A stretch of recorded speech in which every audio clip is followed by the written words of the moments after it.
welcome you all to the next class on the structures. In the previous class, we discussed about what the structures are, how to declare the structure, what is the syntax of declaration, followed by how to access the structure members and how to initialize the structures as well.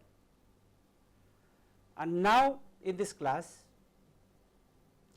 we will speak about the memory allocation of the structure members, how the memory is allocated to the structures, and then how arrays are used in the structures, and then nesting of the structures within another structure, followed by how the structures can be used within the functions.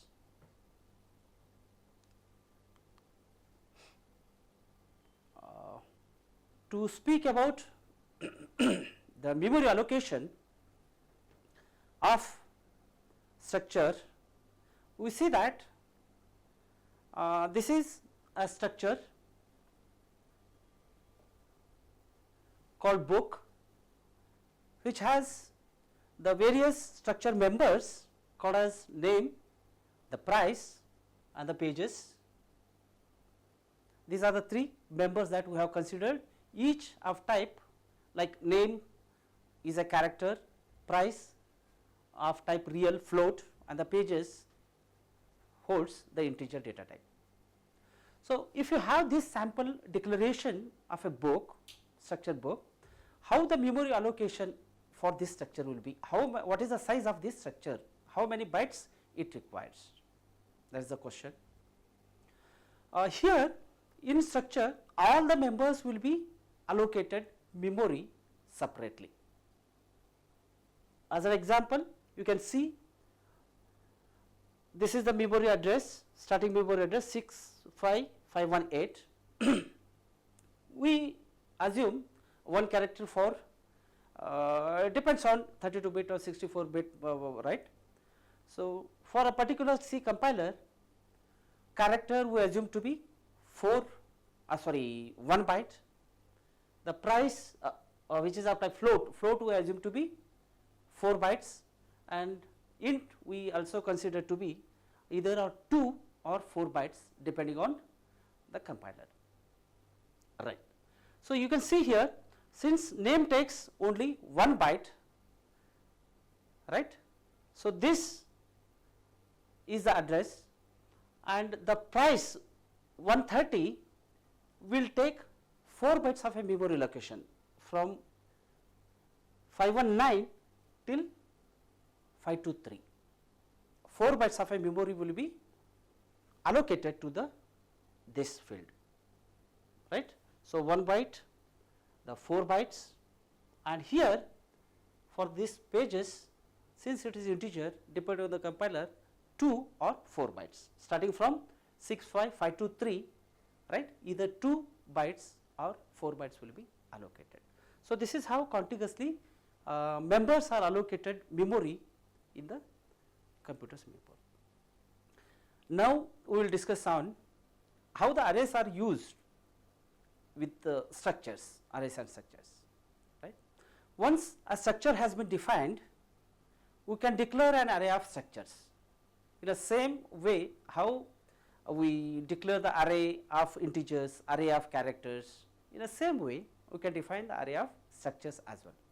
As an example, here class is a structure variable which is defined as an array of 50 to indicate 50 student structures, right.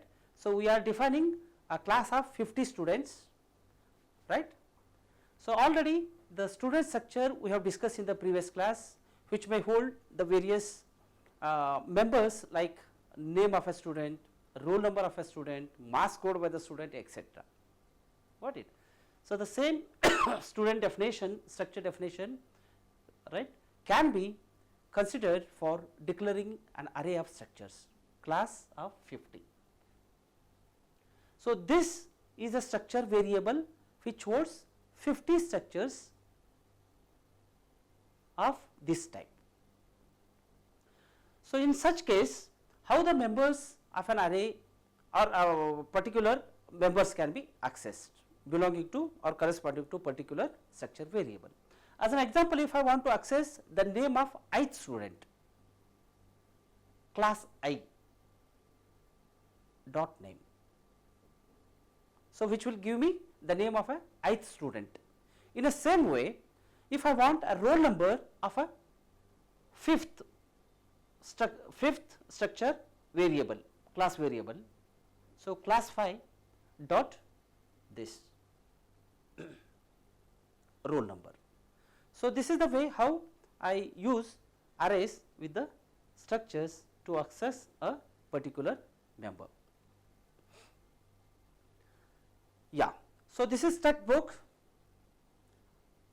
to hold the various attributes like name, price, pages. We are defining again an array of structures. A B will hold 100 book values. Okay. So, where this B of 100 is of type struct book again.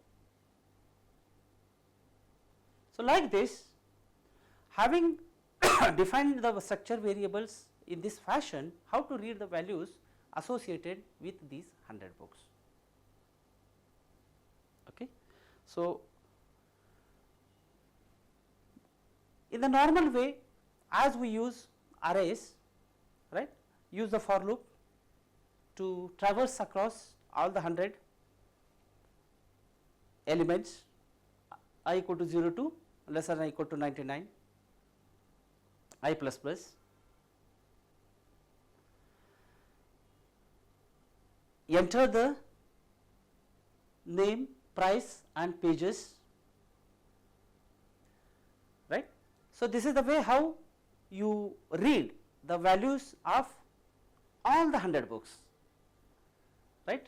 So, B of 0 dot name, B of 0 dot price, B of 0 dot pages, the value for first book. In the same way, B of 1 dot name, B of 1 dot price, B of 1 dot pages, all like in the same way second book, third book, all the 100 books we read. Okay. And now that is the array of structures. So, by the definition of a structure only already we saw that arrays can be used within the structures with the structure members as well. A structure member can be an array, already we have seen it. Okay.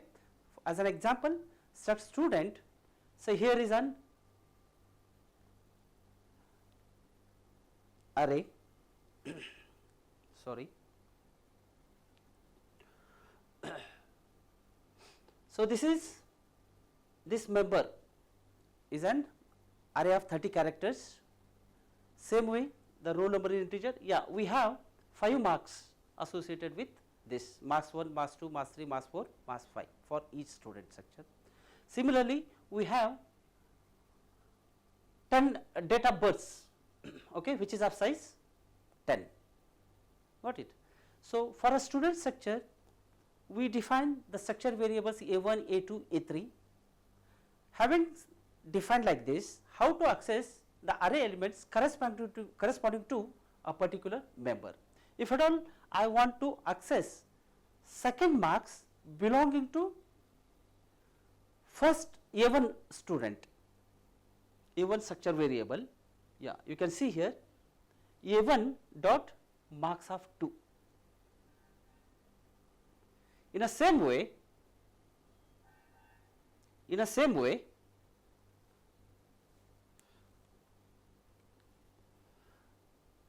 A1 dot date of birth, a particular date of birth, 2 or whatever you need. So, this is how one can access a particular member value within the array. Now, how to nest a structure within another structure? That is what we call as a nesting of the structures. I will tell this problem later, maybe directly I can go over here. So, there are two ways we speak with respect to nesting approach. One is we can define or declare the structures separately as struct tag definition, right, whether we have 2 or 3 structures, or if at all we are in need of a structure to be embedded within another structure, in a single structure we can define or embed another structure as well. So, you can see here, right, you can see here. So, this is one structure, okay, date, which is defined to include the date, month and year, all the 3 fields.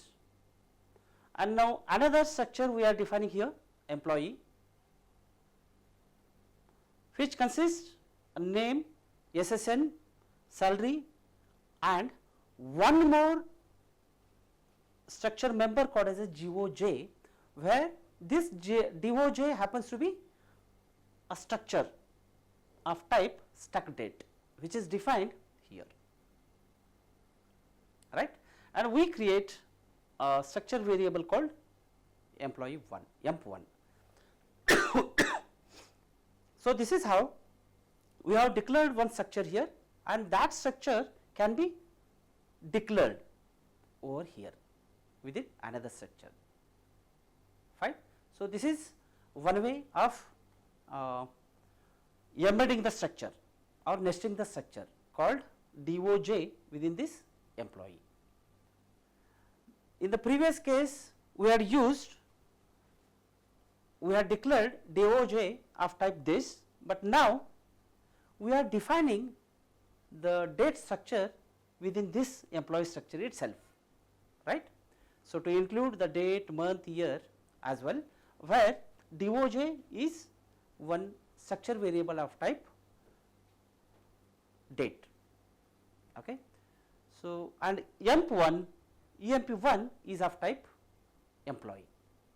So, here this DOJ we are defining within employee directly here. So, this is embedding of the structures, another way of nesting of a structure within another structure. And if we want to access, how to access the members of a nested structure. Now, if you want to access the month, so you can see that this happens to be the employee structure emp1 dot DOJ, which was embedded within emp1 dot month. In the same way, the day, year. So, this is the way how to access a particular structure member which was embedded within another structure. Now, let us see how the structures are used with the functions in a C programming, like can we pass the structure to a function directly as the normal variables, scalar variables are passed as an argument in the structure, in the functions. Is it possible? Yeah, of course, that is also possible. So, you can see here structure variables can be passed as parameters like any other variable, only the values will be copied during function invocation. Here is one declaration. So, we have a function called swap which takes 2 parameters called AB, where these parameters are of type struct complex. So, 2 complex numbers AB are passed as an argument by the function call. Okay. So, once you have this defined this function, we consider as an example tep also is a variable of this struct complex. We do some function or some kind of a processing. So, since this is a swapping, we would like to swap A and B, right, using the normal way, temp is equal to A is equal to B is equal to temp. So, this is the normal processing, we are not right. So, point is here we can pass the structure as an argument to the as a function call. In the same way, we can return the structures as a return value of a particular function. Fine. So, here is a structure, a function called add, right, which returns some value of type this.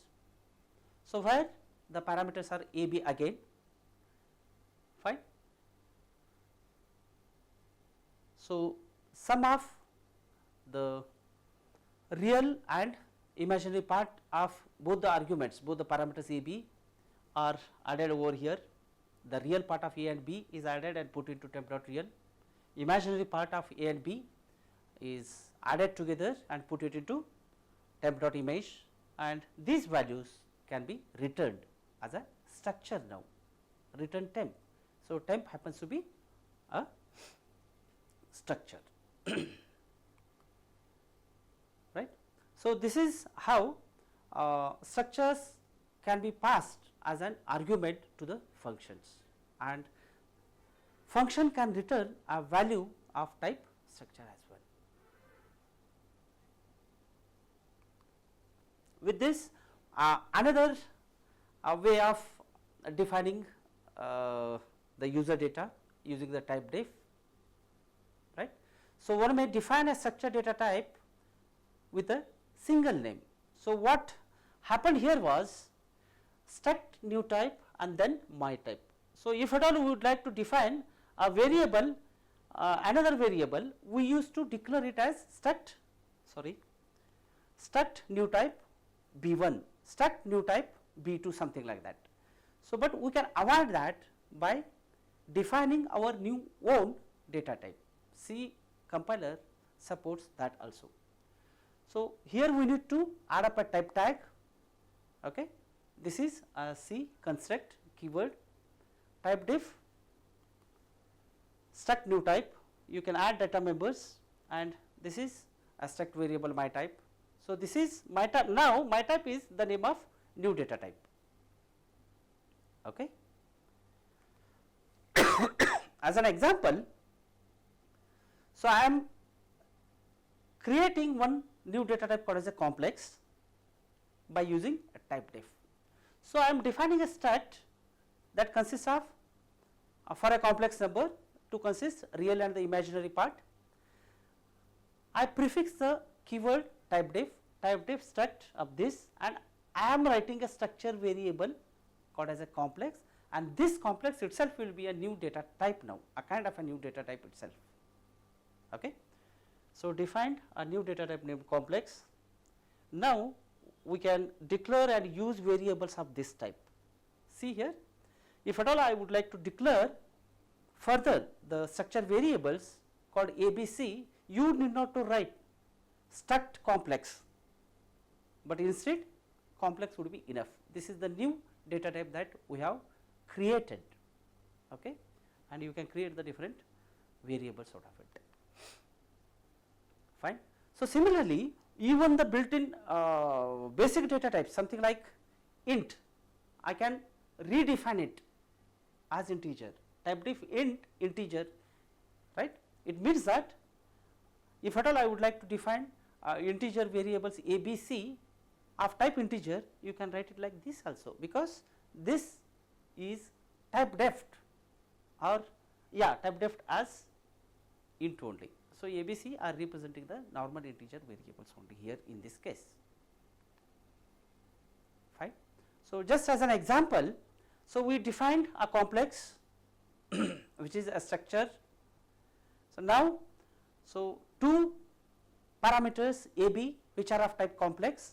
So, you can see here that struct keyword is taken out, struct complex, nothing like that, directly a name whatever we had given, complex A, complex B. Okay. We can swap together, and this is how we can do some functioning print x, print y, where we have passed the print will take a particular complex number. Okay. It can print a dot real, a dot imaginary in a same way. So, using type def, right, using type def we can create our new data type. Yeah.